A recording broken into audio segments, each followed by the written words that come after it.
Ayan. Tanong.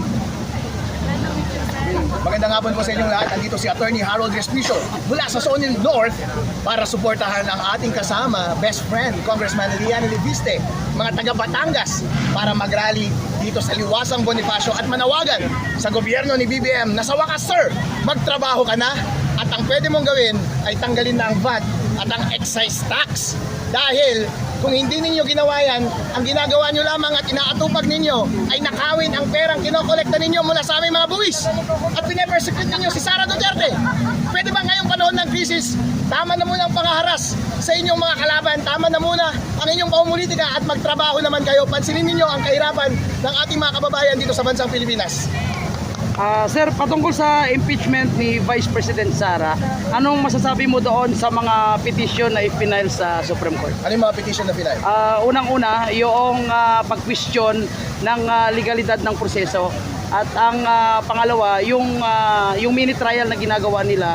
Ngayon, tatlo na po yung petition actually. Una yung kay Attorney Vic Rodriguez, Attorney Torion, pangalawa ang kampo ni Vivi Sara, at pangatlo yung mga Bangsamoro.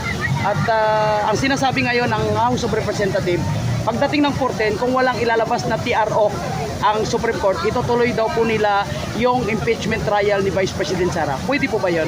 Bali, ang ginagawa ng House of Representatives ngayon, yung Committee on Justice, kung mapapansin ninyo, doon sa question ng substance ng ating mga allegations doon sa complaint. Ang sabi doon sa House Rules ng impeachment, dapat ultimate facts para makapag-establish ng cause of action ng basis para ma-impeach si VP Sara. So ano mga basis? Betrayal of public trust, graft and corruption, whatever.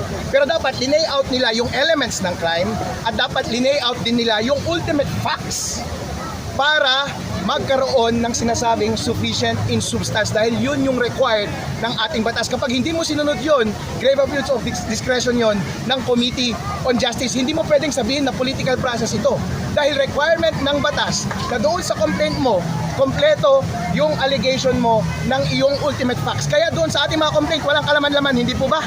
Opo. Kapag walang kalaman-laman, walang ultimate facts, ibig sabihin wala kang basis para sabihin na sufficient in substance yung kanilang mga complaint.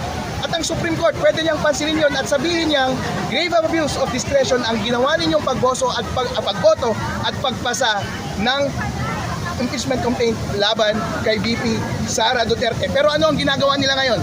Kapag wala ka kasing ultimate facts, ang ginagawa, fishing expedition. Ibig sabihin, witch hunt. Naghahanap sila ng ebidensya dahil in the first place, wala silang ebidensya.